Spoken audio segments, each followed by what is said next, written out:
do Senhor. Mais vale um dia nos seus átrios do que 1000 em qualquer outra parte. É melhor estar às portas da tua casa do que habitar nas tendas da impiedade. Levante uma das suas mãos aí agora. Pai, nós queremos render graças ao Senhor por toda boa dádiva, todo dom perfeito, tudo aquilo que o Senhor tem liberado como manifestação do teu favor, da tua graça, da tua misericórdia sobre nós. Nós erguemos as nossas mãos agora e levantamos as nossas vozes em adoração, em júbilo, em reconhecimento, Senhor, a tua glória, em reconhecimento da tua presença. Estamos aqui, viemos a esse lugar por causa do teu nome, por causa da tua presença, Senhor. Quando o Senhor está conosco, quando o Senhor se faz presente aonde nós estamos, reunidos em teu nome, nós sentimos a força do teu nome, o peso do teu nome, a unção do teu nome. Obrigada por essa noite, obrigada por esta abertura de conferência. Se estamos aqui é por causa do Senhor. Foi o Senhor que abriu essas portas. Essa igreja está aqui por causa da tua palavra. Cada um desses homens, cada uma dessas mulheres, cada uma destas famílias que tem chegado até essa cidade, que tem chegado até esta casa, tem vindo aqui por causa da tua presença, tem vindo aqui atraídos pela palavra do Senhor. É esta palavra que tem despedaçado julgos, é esta palavra que tem destruído cadeados e fortalezas da maldade. É por causa desta palavra que nos levantamos, mesmo quando estamos tristes. É por causa desta palavra que a depressão não vence. É por causa desta palavra que aonde há guerra, há também direção do teu Espírito. É por causa desta palavra que não ficamos perdidos neste país. É por causa desta palavra que a saudade não é maior do que a tua vontade. É por causa desta palavra. É por isso, Senhor, é por isso. Estendemos as nossas mãos em reconhecimento, curvamos as nossas cabeças em súplica. Rogamos, continua manifestando sobre nós a tua misericórdia, Senhor. Continua falando conosco, porque quando o Senhor fala, a tempestade do nosso interior se acalma. Quando o Senhor fala, a esperança é renovada, e aquilo que pensávamos que não tinha mais jeito, recebe de ti uma direção, um norte, um rumo, um destino, Senhor. Presenteia estes 3 dias de conferência com destino, com rumo, com caminho, com direção, e que toda dúvida, toda incredulidade, todo espírito de fracasso, todo sentimento de desistência seja afrontado, diminuído, vencido pelo Espírito do Deus vivo que governa sobre este lugar. Renova a nossa esperança, como propõe o tema. Molda-nos como barro na tua mão. Nos aproxima da tua mão nestes dias, Senhor. Fortalece o propósito no coração de cada um aqui, como tu fizeste com Daniel. Fortalece, Senhor, para que aqueles que estão aqui hoje não te busquem como quem buscam qualquer coisa, dizendo hoje sim, amanhã não. Mas não, Senhor, que eles sejam fortalecidos no propósito de mergulharem, mergulharem de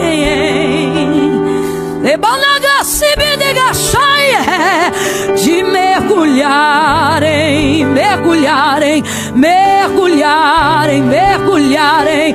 Há um convite do Espírito Santo de Deus, e Ele está dizendo: vem, vem,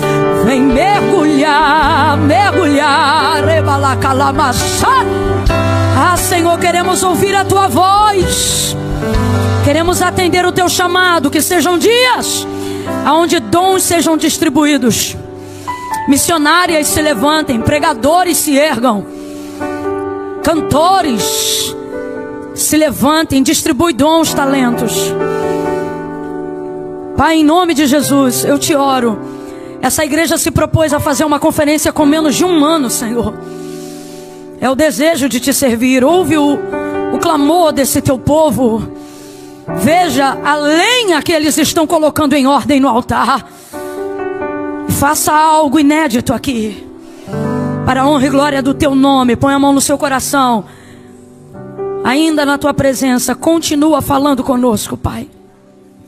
Em nome de Jesus, queremos ouvir a tua voz. Não voz de Camila, não voz de homem, voz de Deus. Em nome de Jesus, essa é a nossa oração. Quem orou em concordância, diga: eita glória. Aleluia. Mistura essas palmas aí com glória a Deus e aleluia. Oh glória! Aleluia! Sabe como é que a gente sabe que está numa igreja pentecostal? Não é quando a gente faz um barulho, é quando a gente faz um barulho específico. Se puder abrir um pouquinho mais, tirar o compressor aqui do retorno para mim, por favor. É quando você ouve alguém naquele ambiente dizendo glória e você se sente quase na obrigação de reagir dizendo aleluia. Já percebeu? Aleluia! Glória a Deus! É pentecostal. De pé, abra comigo a sua Bíblia no Evangelho do Senhor Jesus, segundo escreveu Marcos, capítulo de número 5. Glória a Deus. Ah, ok, claro. Inclusive, foi bom o senhor ter me lembrado, pastor Christian, de que amanhã eu ministro também, permitindo o Senhor. Porque Deus colocou um propósito em meu coração em cima desse tema, moldadas, não necessariamente para falar do vaso, do barro, ou propriamente de Jeremias capítulo 13, mas para falar principalmente do processo de molde. E as mãos de Deus, como oleiro, trabalham nos moldando, utilizando um fator que às vezes é esmagador, chamado tempo. Então nesses 3 dias eu queria trabalhar com vocês essa perspectiva do Deus que age no tempo da nossa espera ou do nosso processo, porque todos nós estamos aqui subordinados a esse fator, né? O fator tempo. Todos, os que gostam de esperar, os que não gostam de esperar, os que sabem esperar, os que não sabem esperar, os esperançosos, os não esperançosos, os pacientes, os ansiosos, todos aqui estão subordinados, por que não dizer às vezes até humilhados, dentro do processo do tempo. Então, hoje nós começamos, eu queria que você encarasse isso como se fosse, de fato, o que é uma conferência, né? Onde vai ter continuidade. Então, amanhã eu te espero aqui, às 6 p.m.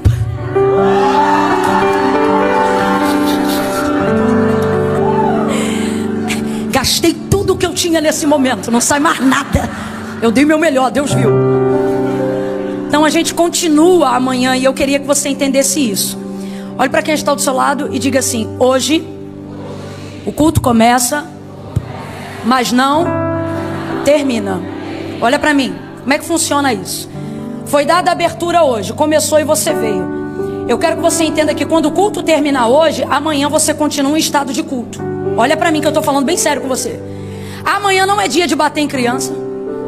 Dia nenhum é, Camila, vigia, amém, ok. Mas eu digo, sobretudo, amanhã não é dia de gritar, não é dia de ter aquela DR.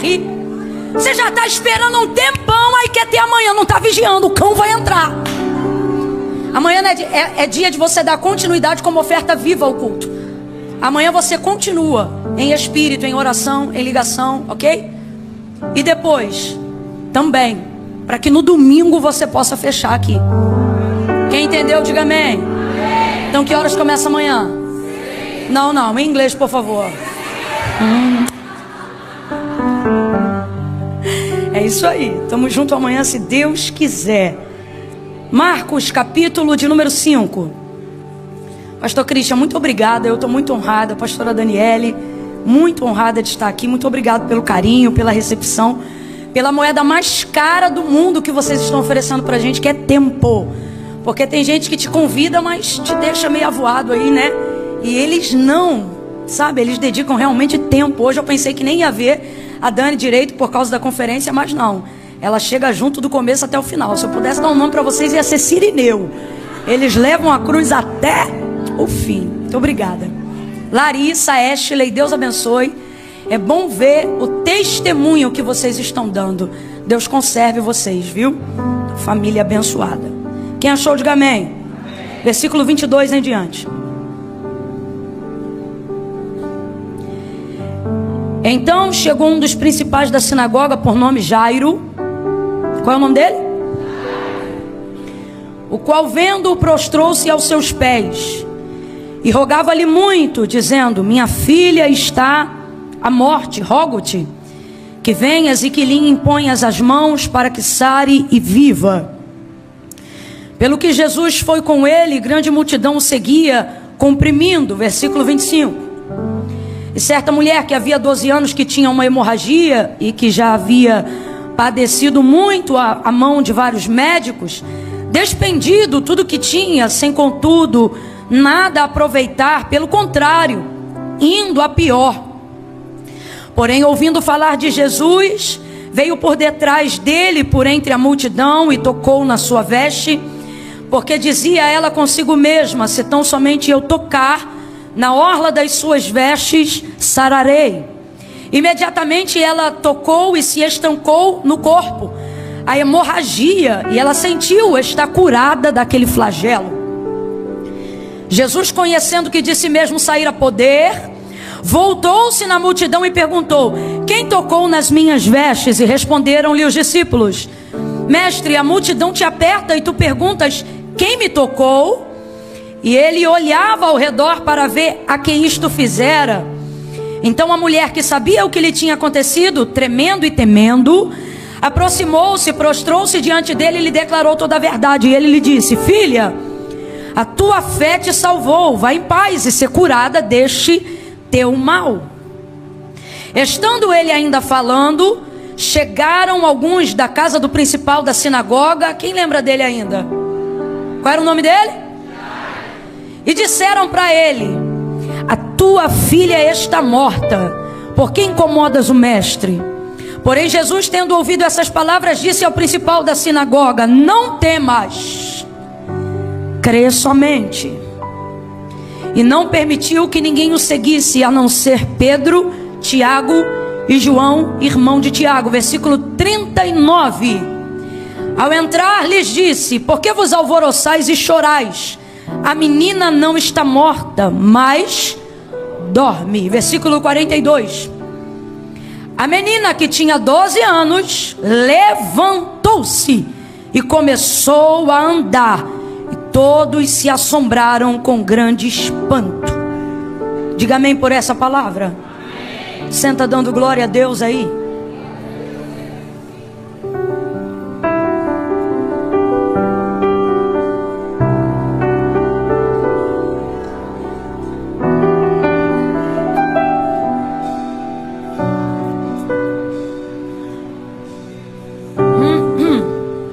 Glória a Deus. Glória a Deus. Oh, glória a Jesus. A mulher do fluxo de sangue, ela ganhou tanto destaque nesse contexto aqui do capítulo 5, que perceba que a narrativa aonde nós começamos a leitura dessa noite começa falando sobre Jairo. E a gente acaba gastando muito mais tempo enquanto estamos tentando falar ainda sobre Jairo.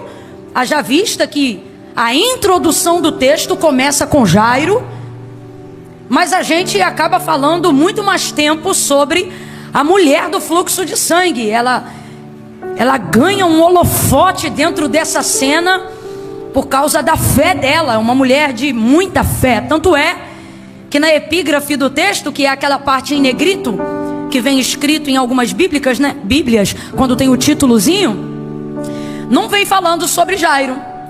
Tá tudo dentro do mesmo contexto, e o título da narrativa fala: a cura da mulher do fluxo de sangue. Tão grande é a atenção que é dada a ela por causa da ousadia da fé dessa mulher. Eu devo ter umas 4 mensagens só dentro desse texto, e se eu não vigiar, ela tira a minha atenção de falar o que eu tenho que falar, que hoje aqui é sobre Jairo, por causa do nível de fé dela. É algo realmente extraordinário. Mas veja, até para que ela viva o que ela viveu dentro desse contexto aqui, que foi essa cura milagrosa, isso só aconteceu porque Jairo abriu o caminho para ela. Isso vai acontecer dentro de um itinerário que foi aberto a pedido de Jairo. Jairo era o principal da sinagoga, e eu quero que você não entenda isso apenas como se Jairo fosse o pastor de uma igreja. Irmãos, nesses dias aqui, um decreto da sinagoga já havia sido deliberado. Todo aquele que tivesse qualquer atitude ou profissão de fé que declarasse que Jesus Cristo era o Filho de Deus, o Messias ou o enviado de Deus, deveria ser expulso da sinagoga. E ser expulso da sinagoga, e é necessário a gente falar sobre isso dentro da nossa cultura ocidental, que isso não tem a ver com trocar de igreja ou ficar destituído de um cargo. Abre aspas para o que eu vou dizer aqui. A religião do judeu, ela não é tida como aquilo que nós conhecemos como religião católica, protestante. Não, ela é étnica. Você não se converte judeu, compreende? Logo, pertencer a uma sinagoga é muito mais do que qualquer categoria denominacional. É fazer parte de um clã étnico que te respalda como judeu. O que isso significa, Camila? Significa que quando você era expulso de uma sinagoga, você não perdia a sua associação a um grupo de pessoas. Não, você perdia parte da sua própria identidade social. Como assim, Camila? Vou te dar um exemplo bem rasgado que é para todo mundo entender. Vamos supor, você está lá na sinagoga, principalmente ele que é um principal, seria o que nós entendemos como um dirigente daquela sinagoga. Se você é expulso de uma sinagoga, você pode ter dinheiro que você não vai comprar mais. Seus contratos dentro daquela sociedade vão cair por terra. Por que Nicodemos, por exemplo, seguia Jesus à noite, e José de Arimateia foi considerado discípulo só depois da morte de Cristo, compreendendo que ele perderia todo o seu patrimônio e tudo que ele possuía se dissesse ou tivesse qualquer atitude que demonstrasse que Jesus era o Cristo, por causa desse edito. Uma vez que você fosse extirpado, ou como diria dentro do catolicismo, né, excomungado de dentro dessa sociedade, dessa cultura, você não teria jamais uma inserção. Era tido como um gentil, como um samaritano, como um cão dentro daquela sociedade. E a partir do momento que você passava a viver esse contexto, sua família não te reconhecia mais como um membro. Então o filho deixava de ser filho, o pai deixava de ser pai, o primo deixava de ser primo. Eu não te reconheço mais como nada. Então você tem dinheiro, mas não compra. Você mora numa casa, mas não tem lá. Você pertence a uma geografia, mas aquela geografia expele você. Por que eu estou falando isso aqui? Porque eu quero que você entenda o que Jairo está colocando em jogo quando ele decide buscar Jesus para curar a filha dele. Ele não está trocando de igreja, ele não está mudando de pastor, ele não está trocando de religião. Ele está pegando a identidade que a sociedade deu para ele e está trocando. Ele está dizendo, não que isso não seja importante, só que a prioridade da vida dele foi reorganizada. Eu quero dizer, e já quero começar a aplicar profeticamente as direções que Deus me confiou para esses dias. Você, dentro dessa nação e no contexto que de um tempo para cá você foi inserido, está começando a sentir a ausência de pertencimento de alguns grupos às vezes até familiares, grupos às vezes até eclesiásticos, igrejeiros, e você não entende. Por que eu não me sinto mais como se? Porque coisas aconteceram na sua vida que te fizeram ter que reavaliar as suas prioridades. Deixe estar que prioridades é uma palavra que caiu no uso do plural de 10 anos para cá. Antes, prioridade jamais era conjugada no plural. E por que não, Camila? Porque prioridade estabelece o entendimento daquilo que não pode ser tirado nem acrescentado, mas que é único. Completa para mim, para eu ter certeza que você está me ouvindo bem. Prioridade diz respeito àquilo que é e aquilo que é primeiro. Logo, você não tem prioridades. Isso aí é uma junção comportamental de palavras que a gente aplicou para encaixar todos os nossos interesses numa plataforma só. Mas gramaticalmente falando, a expressão disso não deveria existir. Não se deveriam ter prioridades, deveria se ter apenas. Vou te dar um exemplo. Por que eu estou explicando isso? Porque é tão importante colocar isso na tua cachola. Quando não existiam prioridades, você sabia que Deus não estava entre elas. Logo, Deus não era prioridade no sentido plural. Ele não estava entre outras coisas que também são importantes. Deus não era prioridades, não estava entre as nossas prioridades, porque antes Ele era a nossa. Vamos lá, sem plural, a nossa. Ô Camila, mas Deus continua sendo o único na minha vida. Mas é aí que você entende com maior propriedade o peso da palavra prioridade.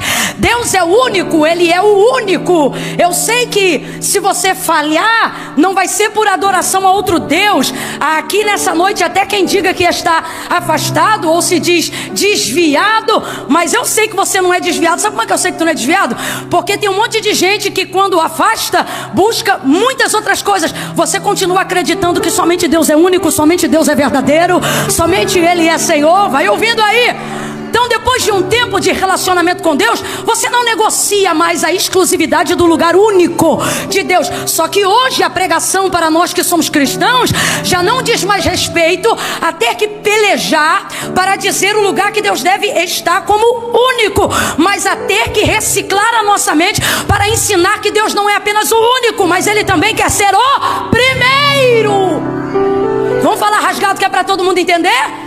Se a gente não vigiar, e muitos de nós estamos sacudidos, sendo sacudidos pelo Senhor aqui nessa noite, porque uma das coisas que o Espírito Santo de Deus tem falado na nossa mente é o seguinte: eu não brigo mais para ser o único. Eu sei que eu sou o único na sua vida. Você não me adora, você não adora outro Deus nem no seu dia mau, nem no seu dia mau, nem no seu dia de maior desesperança você deixa de crer que Deus existe.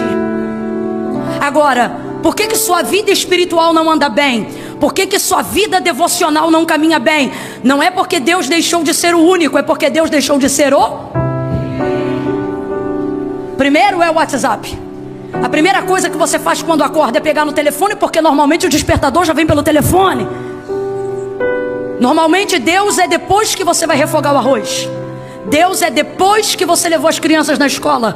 Deus é quando você tiver um tempo disponível. Deus é se sobrar um dia na semana. Vamos falar rasgado? Deus está dizendo: eu não preciso me impor como único. Eu sei que você não adora nenhum outro além de mim. Só que a questão de um tempo para cá não é mais sobre eu ser o único, é sobre eu voltar a ser o primeiro. O nível de renúncia de Jairo colocava tudo que era reputação, especulação e status em segundo plano. Aconteceu algo na vida dele. Quem ainda está comigo, diga amém. Aconteceu algo na vida dele, aconteceu algo na casa dele que fez com que a prioridade fosse Jesus. E é lindo isso, porque eu não estou aqui pregando levianamente, irmãos, que reputação não é importante, que status não é importante. Eu fui ajudada na criação, né? Porque tive muita convivência com a minha avó, tanto materna quanto paterna. E como a gente sempre viveu ali em bairro, não se tinha crédito e dinheiro como se tem o fluxo hoje. Então muita coisa era comprada e colocada no caderno. E graças a Deus eu cresci dentro de uma família onde bastava você ter um nome para você chegar lá na venda, ou desculpa a expressão, mas era o termo que a gente usava na época, na barraca. E qualquer coisa que você comprava, aí o dono do estabelecimento dizia: bota no nome da dona fulana? Sim, é no nome da dona fulana. Minha avó acertava uma vez por mês, porque ela só acertava quando recebia o salário. Então durante aquele mês, o que precisasse, você ia retirando. Era só chegar lá e dar o nome da minha avó. Não significa que a gente tinha crédito para pegar tudo, mas se eu pegasse algo no nome da minha avó, mesmo que tenha sido que ela não mandou eu pegar, no final do mês ela pagava. Podia me dar uma surra depois, mas ela pagava, porque ela dizia assim. Eu cresci ouvindo minha avó dizer assim: ó, pobre não tem nada, tudo que o pobre tem é um nome. Honre seu nome, valorize o seu nome. Então eu não vou falar aqui levianamente: ah, não ligue para o que dizem de você, não ligue para o que pensam de você. Não, irmão, testemunho, crédito se constrói com reputação. Então isso é importante. Só que o que Deus está me mandando dizer aqui nessa noite, que vão acontecer ao longo dos anos coisas dentro da sua casa, aonde por maior que seja seu sonho, sua reputação, a vaidade do seu nome, a honra da sua casa, Deus está dizendo: se eu não for colocado lá, não veja, eu não estou fazendo uma ameaça, eu estou te dando uma direção clara. Deus está dizendo: acontecerão coisas na sua casa todas as vezes que você não entender que não basta eu ser o único, mas eu preciso ser o primeiro. Se eu não for o primeiro, eu vou mexer na tua casa para que você volte a entender que eu não estou junto com o plural, eu não estou junto com as demais coisas. Eu sou o Deus Todo-Poderoso. Eu não sou aquele que você recorre só na hora do desespero, mas se você se esquecer de quem eu sou, vão acontecer coisas na sua casa para te fazerem lembrar que não basta eu ser o único, eu quero voltar a ser o primeiro. Às vezes a gente acha que Deus vai se adequar a um lugar. Não, Deus está vendo que eu não posso, Deus está vendo que eu não tenho, Deus está vendo que eu não sou, Deus está vendo que eu estou ocupada, Deus está vendo que eu estou correndo atrás, Deus está vendo isso, Deus está vendo aquilo. E Deus está dizendo: estou vendo tudo e não concordo com nada. Buscar-me-eis e me achareis quando me buscardes de todo o coração. É mandamento: amarás o Senhor teu Deus com toda a tua força, com todo o teu entendimento. Jairo entrou numa situação aonde ele reconheceu que a vida da filha era mais importante do que os contratos que ele poderia perder por buscar Jesus pela vida dela. Deus sempre vai honrar um homem, Deus sempre vai honrar uma mulher, Deus sempre vai honrar um jovem que tem discernimento de prioridade. Olha isso. É importante a vida que ele tem? É importante o nome que ele construiu? É importante o cargo e o ofício que ele executa?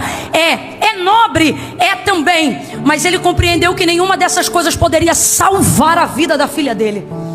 E quando a vida está em jogo, a vida não pode entrar em disputa. A vida precisa ser a escolha certa. Camila, eu não estou entendendo. Deus está falando abertamente: a escolha pela vida. Escolha pela vida. Escolha pela vida do teu casamento. Escolha pela vida dos teus filhos. Escolha pela tua vida espiritual. Priorize Deus.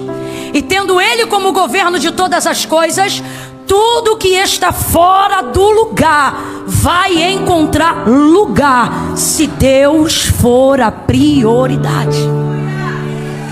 Então ele compreende, ele não está indo de maneira leviana nem emocionada. Ele sabe o que está em jogo, sabe o que vai perder, mas ele é intencional. Segunda coisa, Deus quer que nós utilizemos esse tempo de dificuldade com intencionalidade. Todas as vezes que a sua casa estiver em processo de luto, problema emocional ou financeiro, Deus está dizendo para mim e para você nessa noite: me busque com intencionalidade. Eu vou falar rasgado. As pessoas acham muito bonitinho gente que diz assim: ah, Deus sabe, eu não oro pedindo nada, eu não tenho coragem, eu só oro agradecendo. E acha que isso é exemplo de humildade. Eu até acho cativante, mas isso não é bíblico, isso não é a verdade e isso não é funcional. Ok? Eu não estou dizendo que você não deve orar agradecendo. Eu não estou dizendo que você não deve orar em gratidão. Eu não estou dizendo que sua devoção não deve ter adoração sincera. Só que isso não substitui a necessidade de pedido. Duas verdades. Primeira, toda oração antes de mais nada deve ser um ato de humilhação.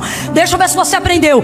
Toda oração antes de mais nada, antes da intenção do que eu vou pedir, desejar, adorar ou receber, toda oração deve ser um ato de humilhação. O que isso significa? Significa que quando eu vou buscar a Deus, seja por qual motivo for, para pedir, receber ou agradecer, eu devo ir com a consciência de que eu preciso sempre. Mesmo quando eu não estou precisando de nada, eu preciso sempre. Mesmo quando eu não estou querendo nada, eu preciso sempre. Entende? Coloca isso na tua cabeça. Mesmo quando eu não tenho nada, eu preciso sempre. Mesmo quando eu não estou precisando de nada, eu continuo precisando sempre. Toda oração deve ser um ato de humilhação. Uma vez que toda oração deve ser um ato de humilhação, eu não posso me aproximar de Deus sem intenção. Logo, se eu vou agradecer, então eu vou me posicionar focada em que vou agradecer. Não vem com essa conversa fiada de dizer que só quer agradecer, mas na hora de dobrar o joelho você diz assim: Deus, eu te agradeço por tudo, e nem você sabe listar o tudo. Não, intenção. Primeira coisa, ato de humilhação. Segunda coisa, a oração precisa ser com intenção, intencional. Meu Deus, você precisa, eu preciso sermos mais intencionais. Mas há como é que eu vou dizer? Um véu espiritual ou religioso que quer colocar pra gente que crente bom não pede. O crente bom mesmo, ele não pede nada, ele só agradece. O que me irrita é que esse crente que não pede nada não consegue agradecer pelo que os outros recebem. Porque na verdade ele não pede, não é intencional na vida de oração ou na procura dele por Jesus quando ele precisa. Não porque ele de fato não precisa, mas porque a culpa de quem não foi alcançado verdadeiramente pela graça ainda é tão grande que ele não tem coragem de pedir. Ele acha que nunca vai ter crédito para pedir, e de fato ele nunca vai ter, não importa quanto jejum ele faça, porque não é sobre isso. Mas o religioso e o falso espiritual não conseguem entender isso. Depois que ele jejua muito, depois que ele ora muito, depois que ele faz muita campanha, depois que ele faz voto, depois que ele apresenta todos os propósitos, aí ele pensa que pode começar a pedir. Deixa estar que diante de Deus, ele antes e ele agora não muda o fato de não ter autorização para pedir. Então veja, eu acho isso lindo. O texto diz que Jairo buscou a Jesus, colocou tudo isso em cash, e ao chegar lá o texto diz que ele se prostrou aos pés de Jesus. Vamos lá para a gente não esquecer, ele se prostrou aos? Mas eu acho maravilhoso, ao se prostrar aos pés, ele vai direto no ponto e ele diz assim: rogo-te que venhas em minha casa e que imponhas as... Rogo-te que venhas em minha casa e que imponhas as mãos sobre a minha filha, para que tocando ela sare e viva. Esse é o clamor de Jairo. Quando você vê ele aos pés, você diz: ato de humilhação verdadeira. Mas quando você vê ele pedindo as mãos, você diz: sabe exatamente o que veio e sabe exatamente o que vai pedir. Aí você olha para o texto e diz assim: Camila, isso é questão de perspectiva. Camila, eu não quero ser um crente interesseiro, nem eu. E é por isso que eu não estou pregando sobre interesse, eu estou pregando sobre intencionalidade. Deus nos trouxe hoje aqui para dizer: aos interesseiros eu não dou o meu tempo, mas aos intencionais eu darei até o que não me pediram. Pegue na mão de alguém aí agora, pegue na mão dessa pessoa. É a primeira vez que eu estou te pedindo isso, não pede licença não. Só pega na mão dessa pessoa e faz ela entender que ela não está numa noite de entretenimento gospel. Faz ela entender que ela entrou numa casa de profeta. Ela entrou num lugar onde tem intenção e palavra. De mãos dadas com ela, diga assim para essa pessoa: não sou interesseiro, mas sou altamente intencional. Sacode ele e diz: seja mais intencional. Seja mais intencional. Não pense você de aquele que se aproxima de Deus sem saber o que quer, receberá dele alguma coisa. Quer falar de fé? É necessário que todo aquele que se aproxima de Deus creia que ele existe e que ele é galardoador daqueles que o buscam. Isso está no mesmo contexto. Eu vou repetir: é necessário. Eu não oro porque eu preciso disso ou daquilo. Eu oro porque a única maneira que eu conheço para falar com Deus e a única maneira de sobreviver neste mundo é falando com Deus. Gente, a nossa vida não muda quando a gente fala de Deus. A nossa vida muda quando a gente fala com Deus. É necessário que todo aquele que se aproxima de Deus creia que ele existe e que é galardoador. É galardoador daqueles que o buscam. Então assim, você tem que parar com isso. Eu vim falar abertamente porque pedi e não recebeis porque pedi. Um outro texto que se aplica muito a isso é: errais porque não conheceis as escrituras e nem o poder que há nelas. Quando você ora a palavra, Deus não tem outra alternativa a não ser te responder, porque Ele vela para cumprir com a sua. Quando você aprende isso, você não ora sentimento nunca mais. Você só ora dizendo assim, ó: tem dia que eu chego na presença de Deus, tem dia que eu estou mais ousada, não sei, parece que o sangue carmesim está mais grosso. E eu digo assim: Senhor, hoje eu não vim te pedir nada de mim, eu só vim pedir o que tu disseste que faria. E tu disseste. Aí eu começo a falar as coisas que ele disse. E na minha cabeça parece que eu vejo Deus dizendo: não estava merecendo não, mas como eu disse. Que é galardoador daqueles que o buscam, é o texto que eu repeti aqui para vocês. O que isso significa? Que o próprio Deus tem expectativa de que você chegue desejando, esperando. Ah não, Camila, com todo respeito, tá? Filosoficamente é lindo, mas não é teológico a frase: eu não adoro Deus pelo que Ele faz, eu adoro Deus pelo que Ele é. Lindo, licença poética, vou cantar até morrer, não me perturba, ok? Isso é um assunto resolvido. Agora, vamos para a palavra. O Senhor disse assim no livro do Deuteronômio, último capítulo. Deus falou assim para Moisés: compõe uma canção que conte sobre os feitos de tudo que eu realizei neste deserto, desde o dia em que eu vos livrei da casa da servidão, ou seja, do Egito, até o dia que eu os introduzi na terra que jurei aos seus pais que lhes daria. Fala tudo, Moisés. Fala que eu fui coluna de fogo durante a noite, nuvem de glória ao redor do arraial durante o dia.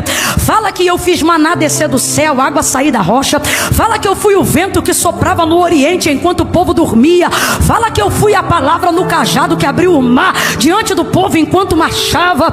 Fala que eu sou aquele que tirei azeite da dura pernedeira. Fala que eu sou aquele que vou introduzir eles numa terra que mana leite e mel. Eita, e Deus foi falando: fala tudo, Moisés. Escreve, compõe a canção e ensina os filhos de Israel a cantar esse hino. E aí Deus vai dizer assim: para que os filhos deles, ou seja, os que não vão passar pelo deserto, mas os que vão habitar ou nascer em Canaã, para que os filhos deles, ao ouvirem a canção que fala sobre o que eu fiz, saibam quem eu. Então você só passa a conhecer quem Deus é quando passa a se relacionar com aquilo que Ele faz. Hoje você pode ser fiel pelo que Ele é, mas você conheceu Ele pelo que você precisava que Ele fizesse. E esse relacionamento é intransferível. Uma outra pessoa não consegue transferir a experiência que ela teve de Deus. Deus é igual comida nesse aspecto. Eu posso beber essa água aqui. Imagine que Deus é essa água. Eu posso beber essa água aqui agora e dizer para você: refresca, sacia, é agradável, deve ser um pH 7, 8, ou melhor, 25. Agora, o fato de eu tomá-la aqui, explicar para você como é, sacia teu palato, umedece o céu da tua boca. Por isso o salmista vai dizer: provai e vede. Isso é pessoal. Isso não é para quem vê, isso é para quem prova. Assim é a nossa vida e nosso relacionamento com Deus. Você tem que provar. E como é que você prova? Quando Deus prova através dos seus feitos que Ele é capaz de fazer coisas que nenhuma outra pessoa poderia fazer no seu lugar. Vamos falar mais abertamente sobre isso daqui, ó. O que faz você adorar a Deus hoje não é o fato de eu te dizer de quem Deus é ou quem Deus é, mas é o fato de que você conheceu Deus em algum momento da sua vida.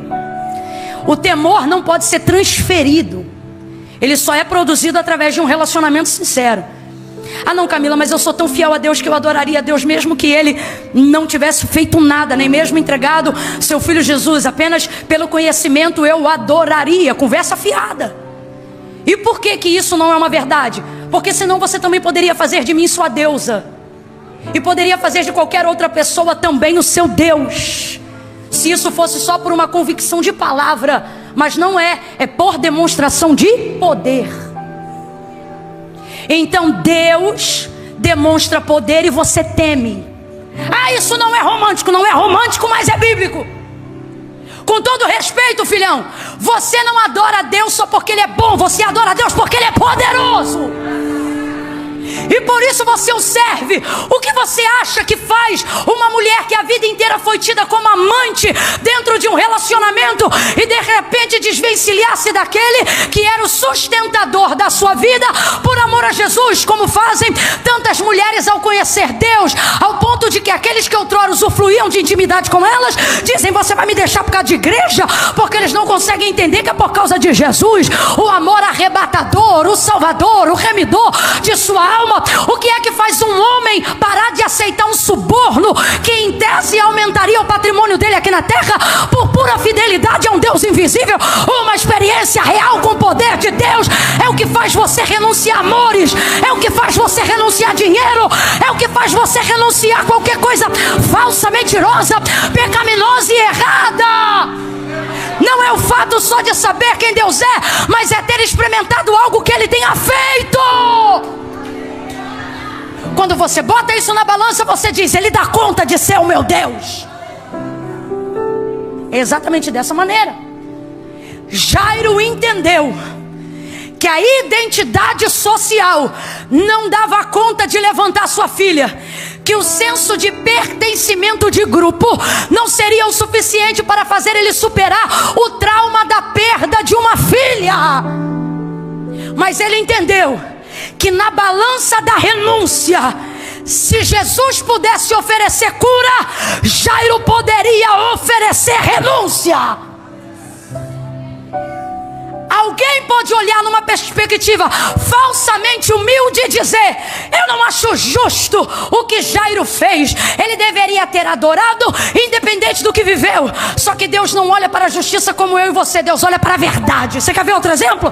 Jacó disse assim para o Senhor: se de tudo tu me abençoares, o dízimo de tudo que tu me deres eu te darei. Aí eu te pergunto, ele já não tinha que dar o dízimo muito antes, haja vista que o dízimo já existia desde a ordem de Melquisedeque e ele já era experimentado nisso? Sim ou não?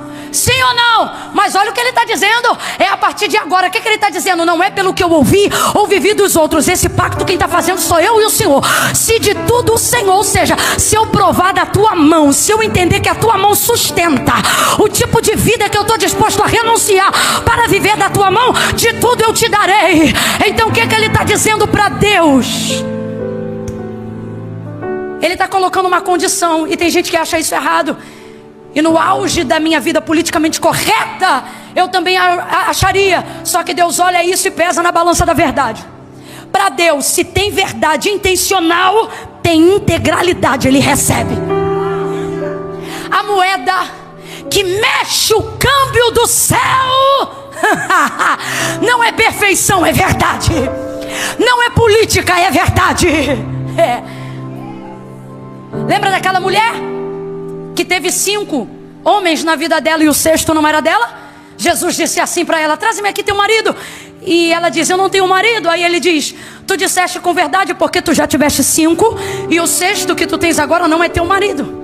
E aí ele termina dizendo para aquilo que ela acabou de responder para ele, dizendo assim: tu disseste bem. Parece até que ele está elogiando, não é? Oh, Jesus, só está de brincadeira comigo? A gente pagando preço para ser fiel, e essa mulher vem aí com 5, o 6º não é dela, ou seja, ela está no ato do erro.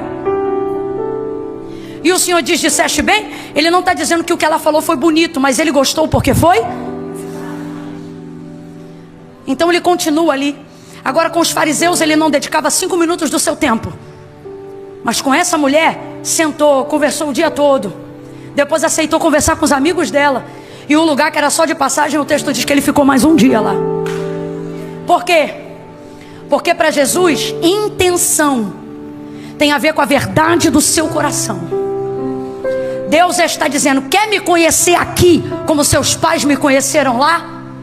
Quer viver comigo aqui algo que você nunca viu ninguém viver na sua casa?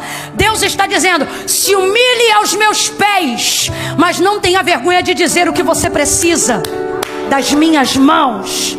Jairo foi aos pés, mas intencionalmente foi direto na mão. Qual era o testemunho de Cristo aqueles dias? O testemunho era este: que todo aquele a quem Jesus tocava, este era curado. É isso que Lucas fala quando conta o testemunho de Jesus nesses dias.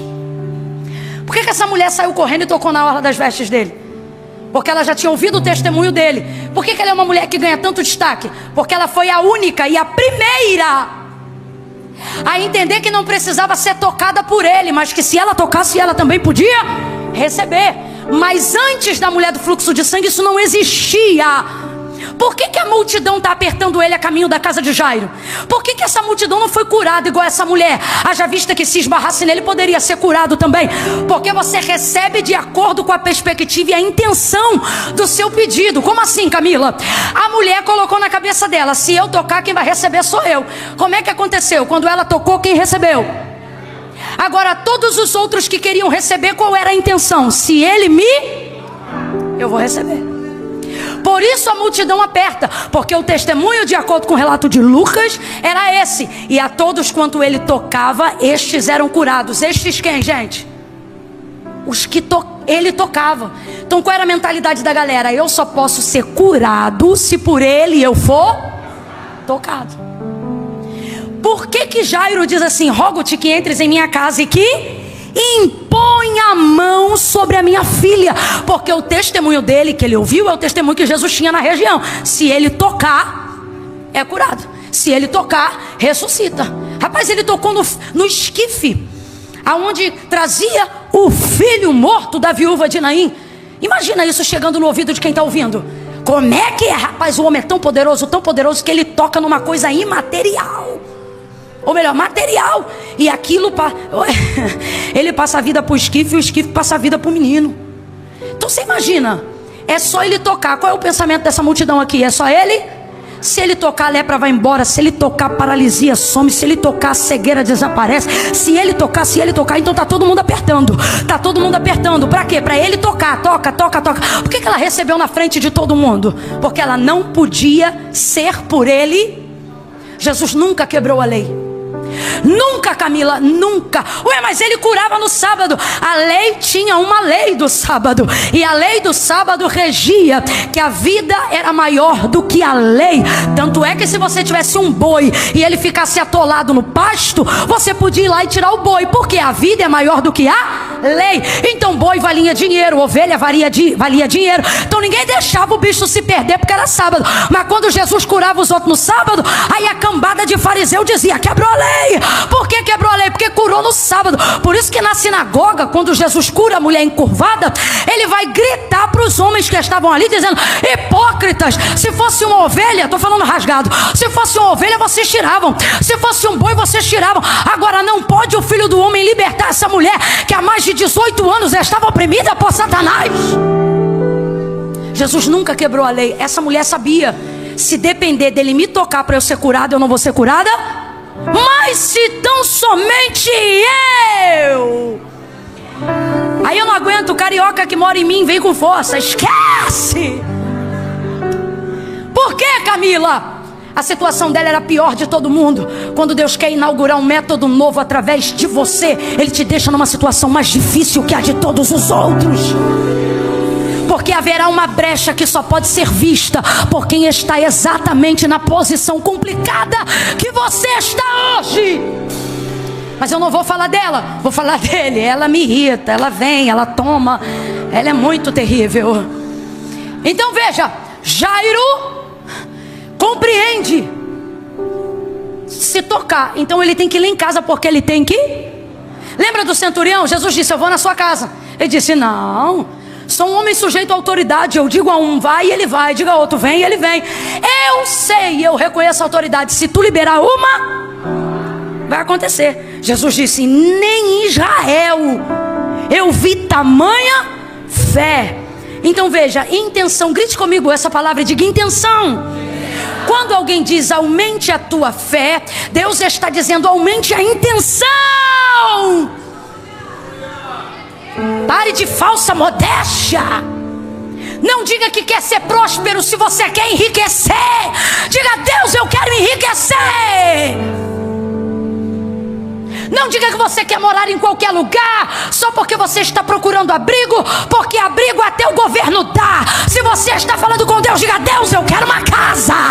E se souber o bairro, diga o nome da rua. Chega de falsa modéstia.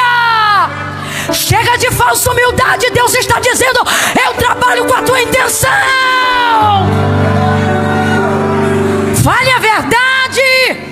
É melhor Deus te confrontar por um erro ou por um pedido que não deveria ter sido feito, e nisto você vai conhecer qual é a vontade de Deus para a sua vida, do que você seguir fazendo orações repetidas porque ouviu outras pessoas orando assim. Esse aqui foi nos pés, mandou a real e chegou pedindo a mão. Deus está dizendo para a gente: fala a verdade. Se você estiver nos pés, eu te ofereço minhas mãos. Se vier procurando a mão, mas se vier humilhando-se aos pés, a mão é sua. O Senhor está dizendo para alguém: chegue aos pés e você vai ter as mãos. Rogo-te que vais em minha casa e põe a mão sobre a minha filha para que ela sare viva. Qual é a fé dele? Qual é a fé dele? A fé dele é o seguinte: minha filha só pode ser curada se Jesus for lá e colocar. Aí Jesus vai negociar isso? Vai dizer: não, você tem que crer como centurião. Não, você tem que ter a fé da mulher do fluxo de sangue. Eu acho isso lindo no reino de Deus. O que? Equidade.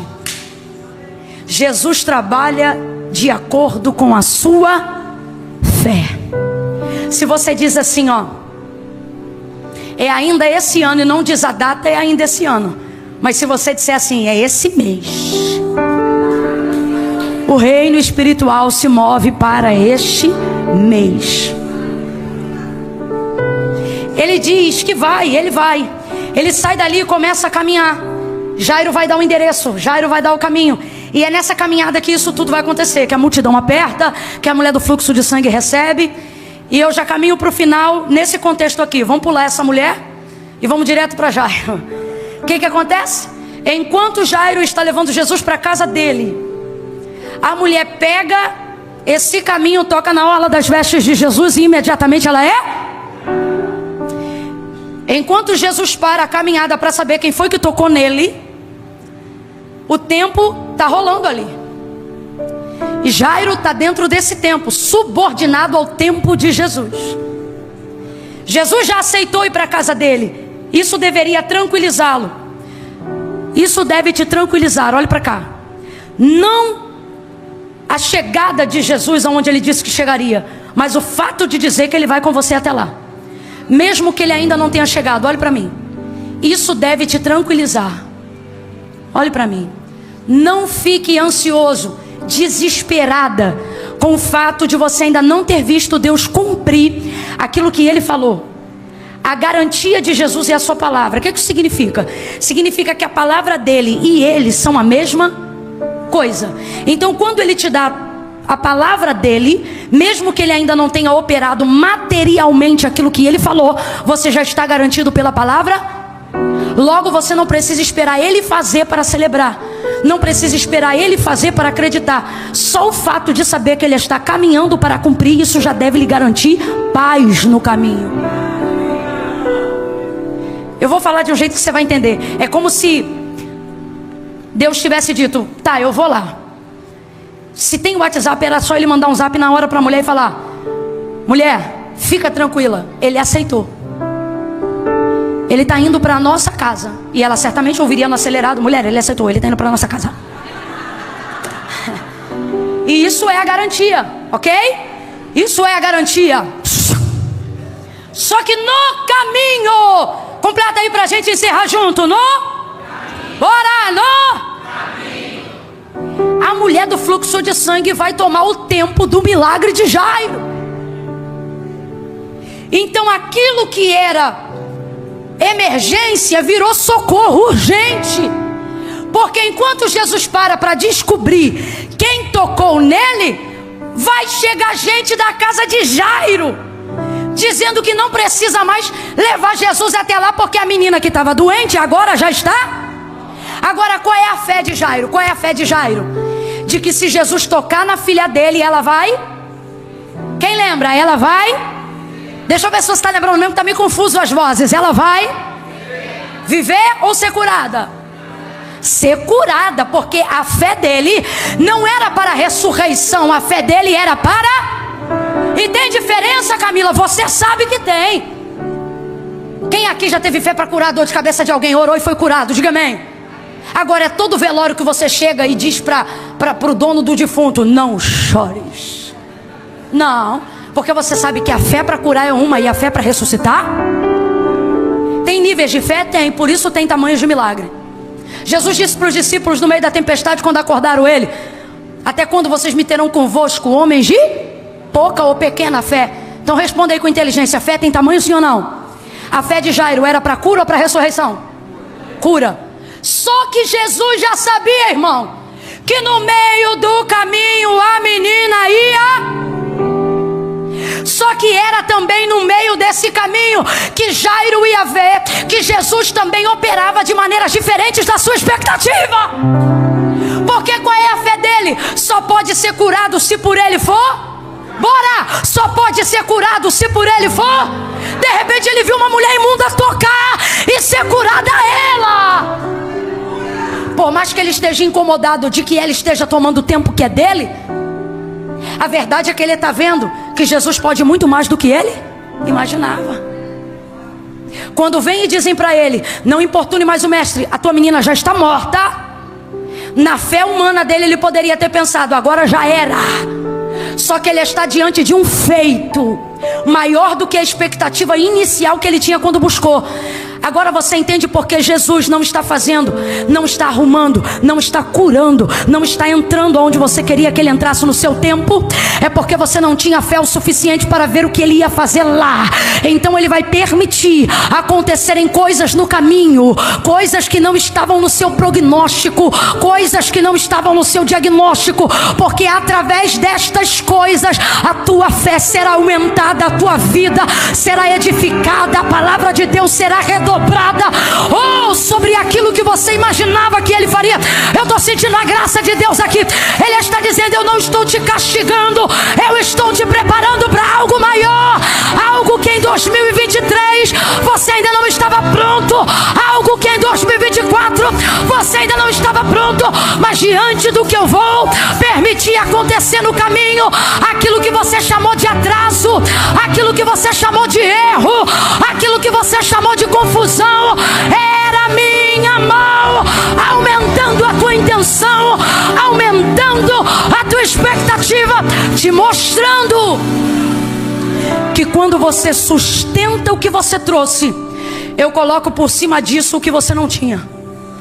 Deus vai usar a tua fé inicial como base para dobrar o tipo de fé que você precisa para chegar no lugar que você precisa. Deus está dizendo: sustenta o que você tem, eu vou trabalhar com o que você... Mas não vai ficar só nisso. Eu vou te dar o que você não tem, se você aguentar manter o que você... Como é que eu mantenho o que eu tenho, Camila? Do mesmo jeito que Jairo manteve. Como é que ele manteve? Gente, de um jeito duro de se manter. E desde ontem essa palavra gritou no meu coração quando eu estava no culto aqui. Anteontem. Para mim a parte mais difícil da vida de Jairo é exatamente esse ponto. É ver quem chegou depois receber primeiro o que você pediu antes.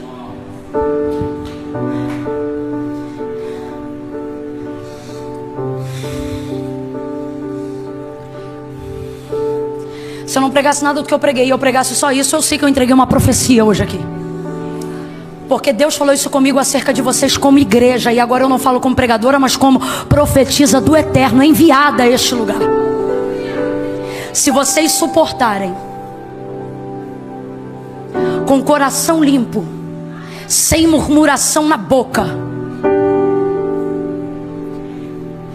aguentarem a ver que outros que chegaram depois receberam exatamente o que vocês pediram antes, o que vocês se esforçaram para receber antes.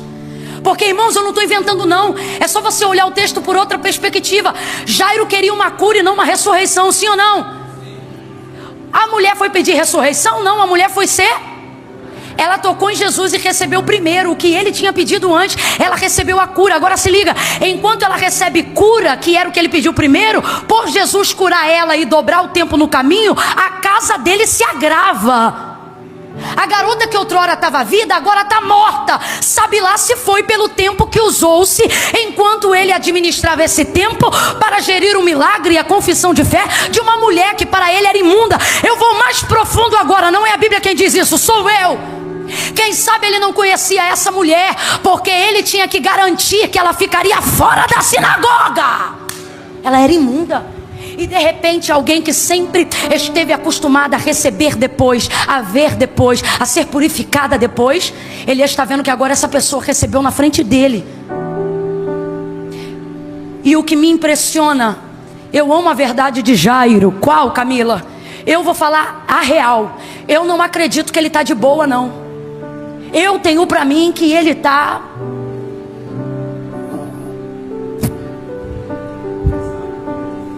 angustiado, pesado, não está com o coração bom não. Nessa hora o coração fica meio peludo. Só que ele não fala nada. Nessa hora vem a notícia ruim da casa e ele não fala. Olha para mim, se você não tiver fé para profetizar no que acredita, se você conseguir se manter calado já ajuda. Lembra de Zacarias? O anjo deixou ele mudo. Alguém pode pensar que isso é castigo, mas foi proteção. O que ele está dizendo? Nem sempre você vai ter fé para cooperar, mas se você aguentar calar, isso já ajuda. E eu estou sentindo a graça de Deus tão grande aqui. Deus está dizendo, vai ver, você não se vê o profeta que queria ser. Você ainda não se vê a mulher de fé que você queria ser. Você não consegue olhar para aquela luta e liberar uma palavra de fé. Deus está dizendo, eu entendo o teu momento. Só fecha a boca, porque se você não falar besteira, isso vai manter o caminho do milagre aberto. Fecha a boca. Ele ficou calado. Quando ele ficou calado, Jesus responde. Agora eu quero que você entenda, Jesus não responde os que trouxeram uma notícia ruim. Jesus responde a Jairo. Ele diz assim, quando vê que trouxeram uma notícia de que a filha morreu, ele diz assim, Jairo, não temas, crê somente. Só que Jairo não falou nada, mas Jesus sabia o que ele pensava. Quando você não fala o que não tem coragem de dizer, Jesus fala o que você precisa ouvir para aguentar ficar calado. Não temas, crê somente. Trouxeram uma notícia e Jesus fala com Jairo. Por que Jesus não falou com eles? Porque Jesus não fala com quem traz a notícia. Pare de gastar seu tempo de relacionamento com Deus pedindo Deus para responder quem fala.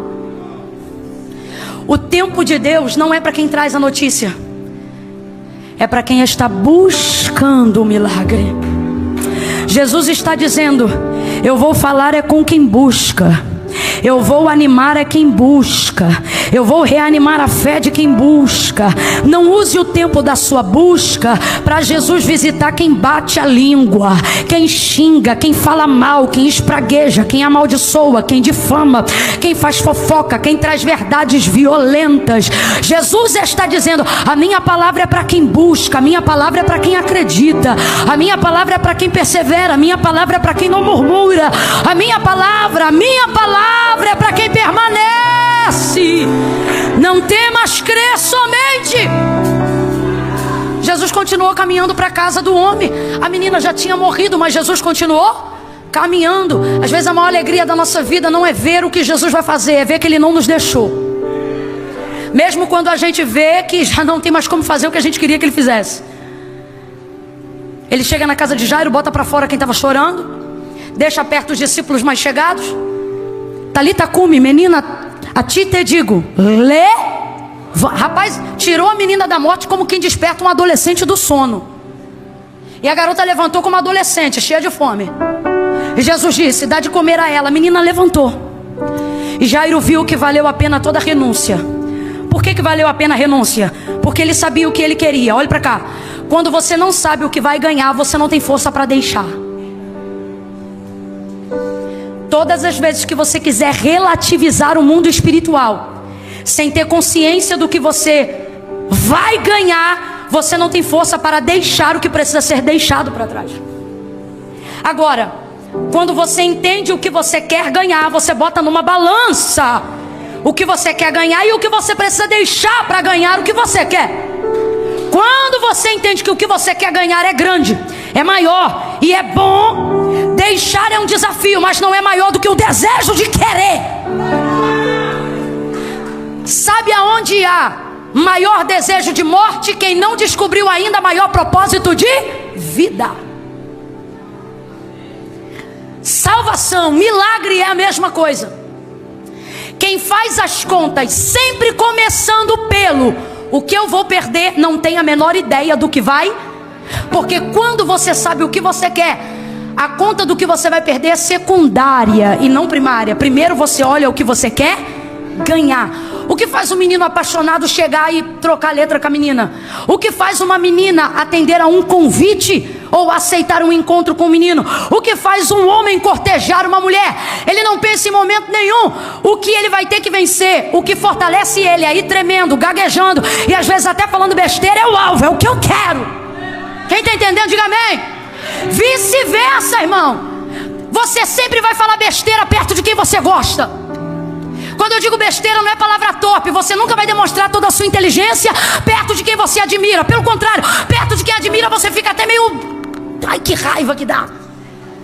Você sai do encontro de perto de alguém que você reconhece como uma referência e você sai repetindo as coisas que você falou. Você diz, mano, cara, nada a ver com o que eu falei. O que houve, cara? Agora, se você está perto de alguma pessoa que não mexe com você, você é um poliglota, você está de boa, você não espera nada, ok? Você não espera nada. Agora, de quem você espera, você treme. Você não faz o que é certo. E o que é que faz você se manter num ambiente desse? O desejo de querer estar com aquela pessoa, de ver ou de querer possuir aquela pessoa. Por que você não está conseguindo viver a vida espiritual que você queria viver? Porque você está começando pelas contas do que você vai perder. E isso está arrebentando com a tua vida. O processo do tempo em não receber o que você queria no seu tempo não é Deus te castigando, é Deus preparando coisas maiores para você. Camille, como eu vou alcançar? Deus deu para a mulher do fluxo de sangue uma cura, mas deu para Jairo um testemunho que abalou seu bairro.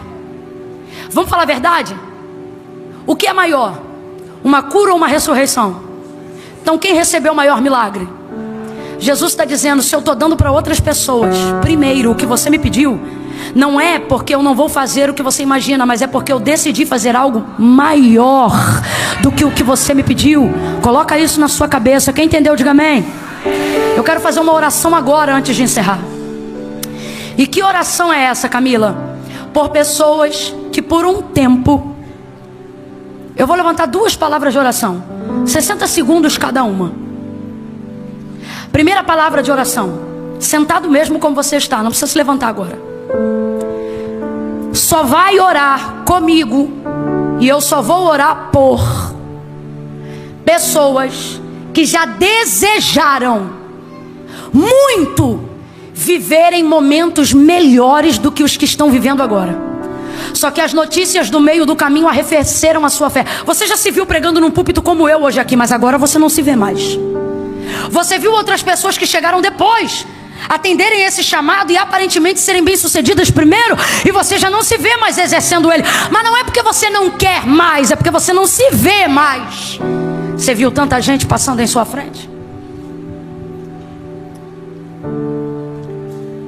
Se arrefeceu no seu coração o desejo de algo, e hoje você não consegue mais desejar, ter intenção de receber algo da parte de Deus. Porque quando você pensa o tanto que você vai perder, você diz: eu não tenho força para perder isso.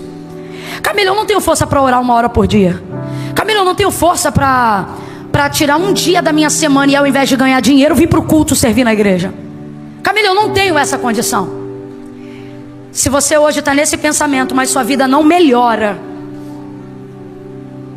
porque você sabe que parou de fazer conta do que ia ganhar e só começou a fazer conta do que ia perder, e por isso perdeu a força. Você não consegue mais orar o tempo que orou um dia. Não é porque não tem mais esse tempo para orar, mas é porque no tempo que você tem, você não sente mais o que você sentia. Camila, eu quero hoje aqui pedir a Deus que volte a me dar força para desejar coisas que eu deixei para lá. E hoje, enquanto você pregava, o Espírito Santo de Deus me inspirava e dizia: não deixa para lá, crê somente. Sustenta o que você queria, mantenha o pedido que você me trouxe. Fecha os teus olhos aí, curva a sua cabeça se você se encontra nesse convite. Agora não vem de qualquer maneira não, fala qual é a área que você deixou para lá. Talvez Deus te chamou para ser um profeta e você deixou para lá. Talvez Deus te chamou para abrir um negócio quando você chegou aqui, mas hoje você é funcionário de alguém que trabalha com o que você queria trabalhar, porque você deixou para lá a empresa que Deus queria te dar. Fecha os olhos. Você vai pedir a fé de Jairo. Era uma fé que não era grandiosa, mas era suficiente para começar. Fecha os olhos e peça isso. Senhor, em nome de Jesus, nessa noite, debaixo da tua palavra, em linha com a tua palavra, eu quero humildemente, Senhor,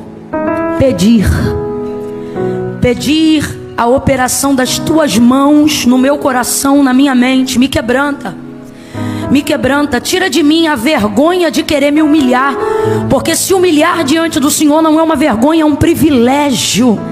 Em nome de Jesus, nessa noite do dia 18 de outubro do ano de 2024, nós queremos erguer um altar, Senhor, de recomeço.